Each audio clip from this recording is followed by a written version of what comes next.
This is the story of a lake and the people that live around her. Friends and neighbors with sometimes similar goals and ideals, and often different perspectives on the value of our natural systems, the status of our life-sustaining ecosystems, and the urgency of our need to act. Their undeniable connection is the water that runs through their community, and the lake that is the centerpiece to their lives.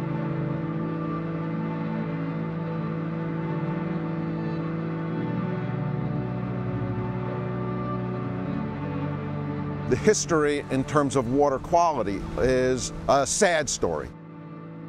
It's really discouraging and disturbing to be near the lake, and I know that businesses that benefit from the tourism industry here suffer greatly because nobody wants to come down here. Lake Champlain is a perfect example of state and federal regulators being captured by the status quo and ignoring important state and federal environmental laws that have been on the books in many cases for decades. Those blue-green algae blooms, the pictures that you've seen where certain embayments look like chunky pea soup, that's outrageous. That shouldn't exist, and that means, that's an indicator of a gross failure.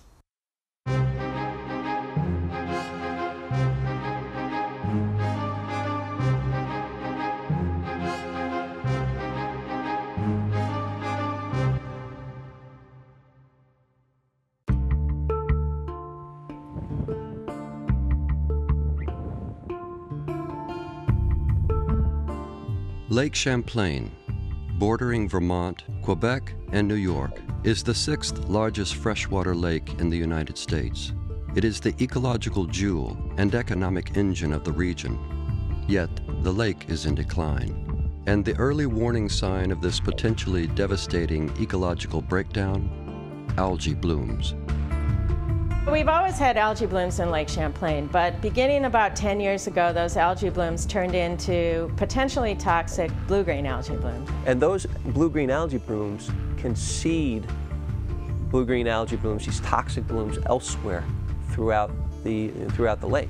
So if you get it in one spot, it can tend to spread. St. Albans Bay was bad this year. There's also been Shelburne Bay had it, off Thompson's Point, and Charlotte had blue-green algae. North Hero also has had several algae blooms. Blue-green algae is a threat everywhere. Everybody's involved in this. Everybody's got to start paying attention. Over the past few decades, beach closures have become a common event. The lake was included in a travel book titled Don't Go There. And deaths of family dogs have been traced to the consumption of blue-green algae. One beach closure is one beach closure too many. Once enough of us experience a beach closure, or our kids coming out with their skin irritated, or our dog dies because of eating blue-green algae, well then, more people will mobilize. And we live in a state that has this reputation for being an environmental leader. Why is there one dog dying? The Bay Park, which is right over here behind us, used to average about 55,000 visitors per year, per summer season. And recently, in the past 5 to 6 years, it's averaged 5,000 visitors a year. So you can see what it was like and what it is like now. I can tell you that Lake Champlain, for myself and my family, it is the place where we go to have fun. It's where my kids want to go swimming. It's the place where my kids couldn't go swimming this year because of a big blue-green algae outbreak down here in Ferrisburgh. The problem, in the simplest form, is that there's too much fertilizer getting into the lake, and that fertilizer typically is in the form of phosphorus. So when you add phosphorus to the mix, and too much of it in a water body, and Lake Champlain certainly is one of those water bodies, you set off a whole chain reaction that interferes with the ecology, but it also interferes with human health impacts, potentially in the drinking water supply.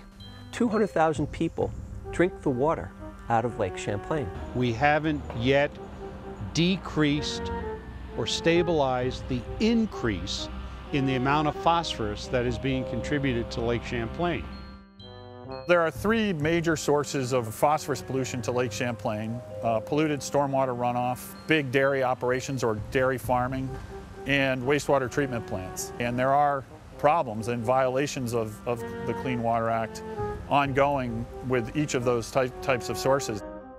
The Clean Water Act was passed by the federal government in 1972 to address water quality issues, with an initial emphasis on what are known as point sources, that is, distinct sources such as industrial effluent pipes and municipal sewage.